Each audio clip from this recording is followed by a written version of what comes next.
Bienvenidos una vez más a una nueva Escala Clásica. Yo soy Gustavo Piersanti y como saben, todas las semanas los convoco a este espacio para que nos juntemos y hablemos de lo que nos gusta, que es la historia del automóvil. Hoy tenemos un programa especialmente dedicado a la marca Mercedes-Benz y más específicamente dedicado a un producto de esta marca, que es el todoterreno Clase G.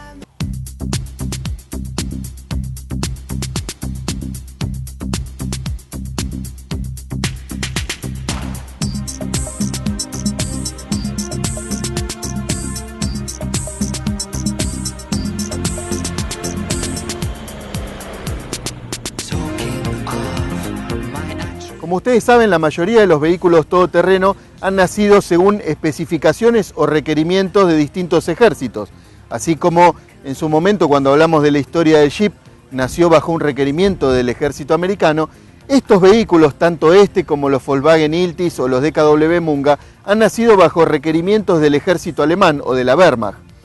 Y para hablar justamente de estos vehículos y de cómo nacieron y del porqué de su historia, me gustaría remontarme un poquito en el tiempo a los años 30, los años de preguerra, en los que Alemania utilizaba, o la Wehrmacht, utilizaba vehículos todoterreno ya proveídos por marcas que hoy ya no existen, como Hanomag o Stow, que eran vehículos realmente muy pesados, vehículos que pesaban cerca de las 2 toneladas, que estaban movidos por grandes motores que producían mucho torque pero poca potencia, entre 50 y 60 caballos, y esto hacía que los vehículos consumieran 25 litros cada 100 kilómetros en un terreno como este, campo traviesa. Así que obviamente se darán cuenta que los vehículos cumplían ciertos requerimientos del ejército, pero no cumplían otros, como por ejemplo en las grandes campañas, que eran vehículos que realmente costaba mucho proveerles combustible. Así que acá entra en escena un viejo conocido nuestro, que es Ferdinand Porsche, quien tenía una teoría sobre los vehículos todoterreno, que no necesariamente tenían que ser tracción integral, sino que tenían que ser vehículos mucho más livianos, con motores pequeños, que pudieran ser movidos incluso por personal en lugares donde realmente no se podía acceder, lo podían levantar y acomodar, y así nació nuestro primer todoterreno, o digamos los orígenes de estos vehículos todoterreno pequeños, que es el famoso Volkswagen Kübelwagen. De esta versión del Kübelwagen después apareció una versión anfibia, el Schwingwagen, que también estaba realizada sobre la plataforma del escarabajo, usaba los mismos motores y era un vehículo de similares características. Pero una vez terminada la guerra, el ejército alemán se encontró obviamente diezmado de todo el material bélico, por lo cual llamó a licitación para que diversas empresas alemanas diseñaran vehículos acorde a las necesidades de posguerra. El primer vehículo pequeño en entrar en servicio en la Alemania de posguerra fue el DKW Munga, que también lo hemos mostrado en su momento en Escala Clásica y que fue obviamente el precursor de la famosa tracción integral 4 que hoy en día utiliza Audi. Una tracción que utilizaba 3 diferenciales Torsen y que, bueno, con mayores o menores modificaciones es lo que tenemos hoy en día en los autos que ustedes atrás ven, que tiene el cartelito 4 de la marca de los 4 anillos.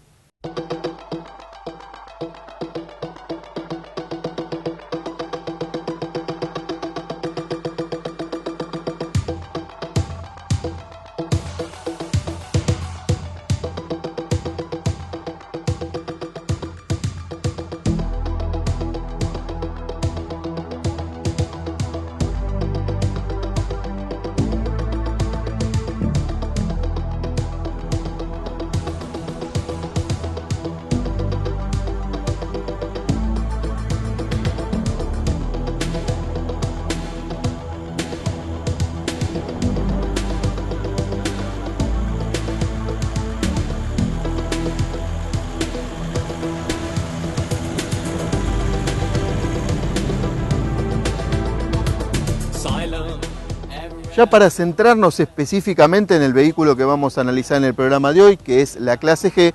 podemos empezar diciendo que este vehículo, o la idea primaria de este vehículo, nació por allá por los años 60, en los que los diseñadores de Mercedes-Benz o de Daimler-Benz empezaban a ver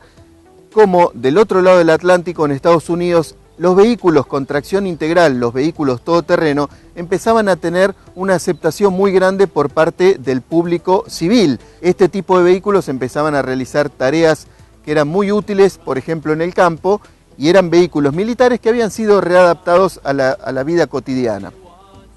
Así que Mercedes-Benz, pensando en esto, ya empezó a trazar sus primeros lineamientos con respecto a lo que sería a posteriori la clase G. Pero para hablar de clase G tenemos un ejemplo muy interesante de lo que una empresa con visión a futuro puede llegar a ser. Y es que en un momento se llamó a licitación, el ejército suizo llamó a licitación para proveer un vehículo todoterreno, pero un poco más grande y más pesado que el clase G. Mercedes-Benz desarrolló el Unimog o presentó el Unimog, y esa licitación fue ganada por una empresa competidora, la empresa Steyr Daimler Puch,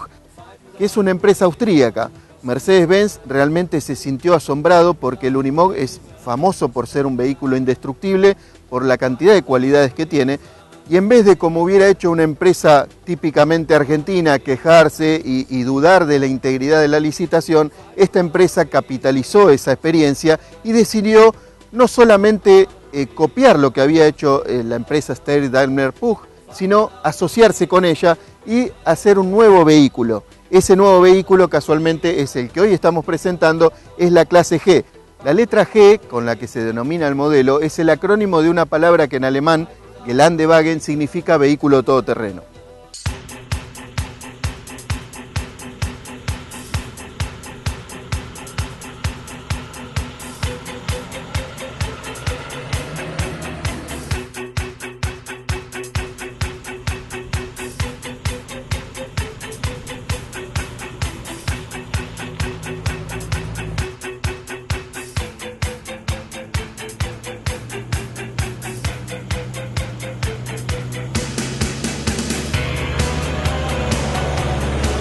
El factor decisivo para que el clase G alcanzara la producción fue un pedido que hizo el Shah de Persia, que por entonces era un accionista muy importante de la firma Mercedes-Benz, hizo un pedido de 20.000 unidades para el ejército imperial iraní.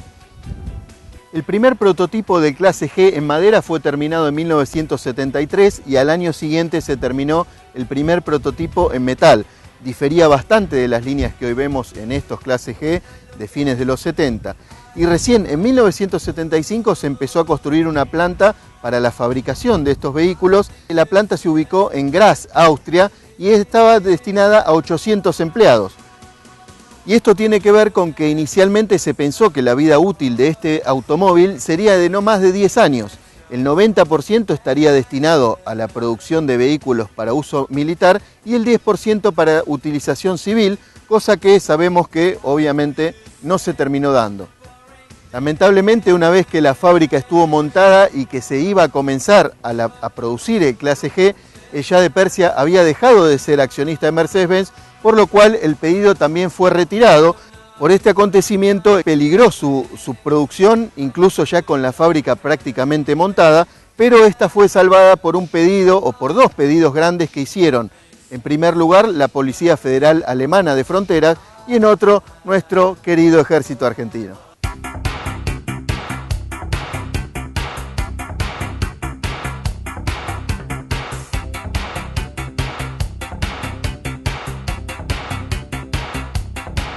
What do you think about the last event? Is it true you're trying to say nothing? Don't care,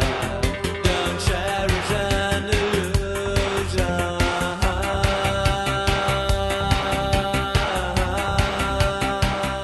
Inicialmente lo que se pensó es que el clase G iba a terminar abasteciendo principalmente al ejército alemán, pero esto no fue así, por lo menos en sus inicios, porque el clase G en su primera licitación para entrar al ejército alemán la perdió con su competidor, el Volkswagen Iltis, que era una versión bastante mejorada del DKW Munga,